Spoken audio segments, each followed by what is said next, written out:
Hi,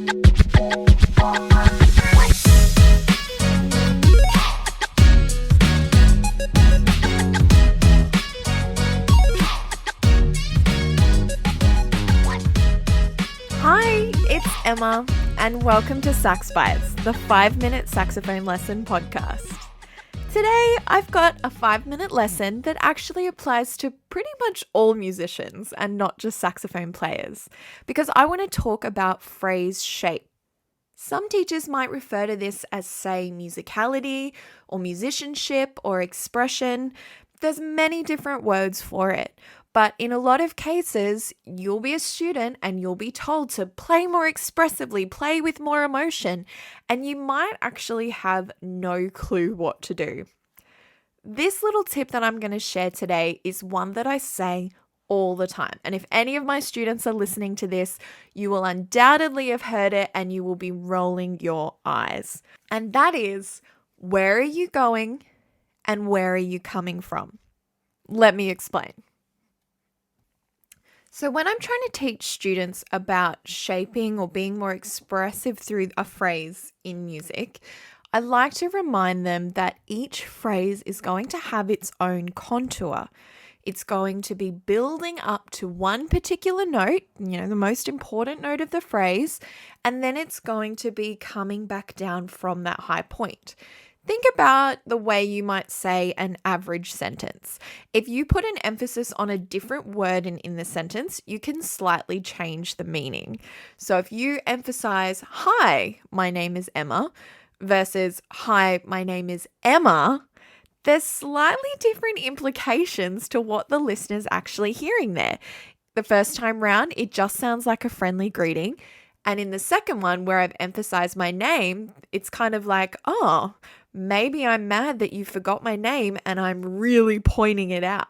There's a story there. There's a change in the narrative that the listener hears just from emphasizing a different word, from having a different high point in your sentence. Music is very much the same, and I like to remind students of this, that they don't need to overthink phrasing and shaping the music. They just need to find where is the high point of that musical sentence and make sure that every note before it is building in energy and intensity up to that high point and then come away from it. The next question I'm almost always asked is, well, how do I know which note is the high point of a phrase? Where is the music building to? I just don't know. There's a couple of little tricks that you can employ here, and one that students don't necessarily love but is the most effective is asking them to actually sing the phrase that they're trying to play. A lot of musicians and music students have a natural sense of shape, even if they're unaware of it. And when you ask students to sing a phrase, even if they sing it out of tune, beautiful singing voice and tuning is not the point here. When they sing it, they actually build to what is the climactic moment or what is the most important note of the phrase really unintentionally. And suddenly, by singing, they're able to find how the shape is going through that phrase.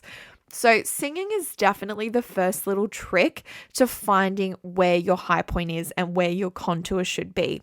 And it sometimes surprises students. Sometimes they're really shocked to find that maybe the second or third note of the phrase is the high point, and then the rest of this long musical sentence is just dissipating the energy, is dissipating the tension from that climactic moment. Could be the opposite. It could be that the climactic point is right at the very end of the phrase, or it could be somewhere in the middle, and it's almost always somewhere in the middle, just with the way a lot of music is written. But until they actually experiment with that, they won't know. So my next little trick for students when they're experimenting with shaping a phrase and finding their high point is to actually pick a note before you start, take a random guess and go, that note is going to be the climactic note of the phrase, and shape the whole musical sentence, shape what you play to make that the climactic note. You'll know pretty quickly as you listen to yourself play it if you've got it right Or if there's a different note that's begging to stand out, if it feels like the tension in the music and the energy should have been building a little bit longer in order to then logically dissipate the energy after you've reached that climactic moment. So that's what I mean by where are you going and where are you coming away from? With students, if I hear them play something and I can hear that they're having trouble shaping, those are the questions I go to straight away. And they know they need to figure out very quickly, if they haven't already, where is the climactic note of that phrase, because that is going to be the next question I ask them to check that they have that awareness. So give that a little try in your own practice, and I'd love to hear from you on socials how it went. Did it help you with any tricky little phrases or spots that you weren't able to shape as effectively as you wanted to? This has been Sax Bites, the 5-minute saxophone lesson podcast. I'm Emma, and until next time, goodbye.